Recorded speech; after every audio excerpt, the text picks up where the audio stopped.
So this is our amazing Airways exhibit. About 3 years ago now, we redid this entire area, changed about probably 75% of what was in here. This was the biggest single purchase, biggest single edition. Like many of the exhibits in the center, they're all incredibly expensive. This exhibit we paid around $16,000 to purchase, and that's a lot. But I will say that it is probably the coolest exhibit in this room, and it's probably the funnest exhibit in this room. I will say for this room, in my opinion, facilitation is not a really huge deal. It is for little kids. It's a lot more about play. You're not going to engage little kids in science as a notion very much.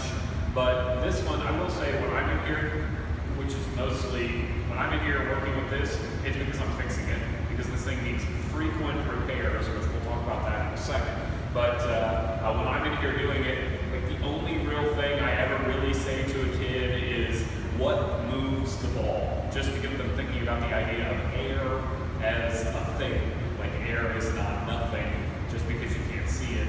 And then just the idea that there are things that you can't see that have a real influence on things, like air and other, well, okay, mostly air. But the idea that air has the power to move these things along. Also, like I will say, I have this little thing to just talk a little bit about cause and effect, like what happens when you do it this way, what happens when you do it this way. And I sort of try to get kids to try to figure out how this works. This end sign used to be up there and probably ought to go back up there again, because I like that you can see what's happening in here. So this is kind of a new thing, and I'll probably switch that over. Because I think it's, I mean, for little kids, it's just about how things work and the notion that air is pushing the balls or the scarves through there.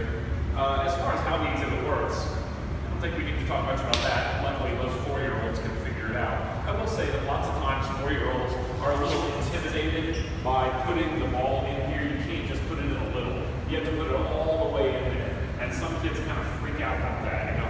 So you have to encourage kids to be bold enough to go ahead and push the ball all the way in. One of the things about this is these little clamps that hold these pieces to the frame, several of them have broken over the years. So if a staff person sees that one of those is broken, it definitely would be something to talk to me about. And I've devised a repair. Several of them are repaired. I don't think they will break again, but several are not. And the welds on them have broken.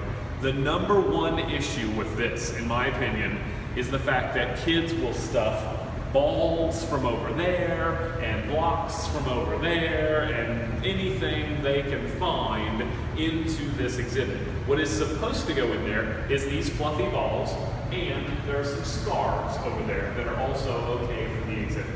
What is not supposed to go in the exhibit is everything else. And so what happens is they get right here or they get here and they clog up the exhibit. And this happens easily once a week. And many of our floor staff, since the time we've had this, have just learned how to repair it. It's not difficult. All floor staff should know how to do this, okay? So what we need for this is a 7/16 wrench, which unfortunately I seem to have brought a 3/8 wrench down here to demonstrate this. So maybe I won't be able to do that right now. But a 7/16 wrench is what you need to do this. I was going to demonstrate it here, but I realize now I'm not going to be able to.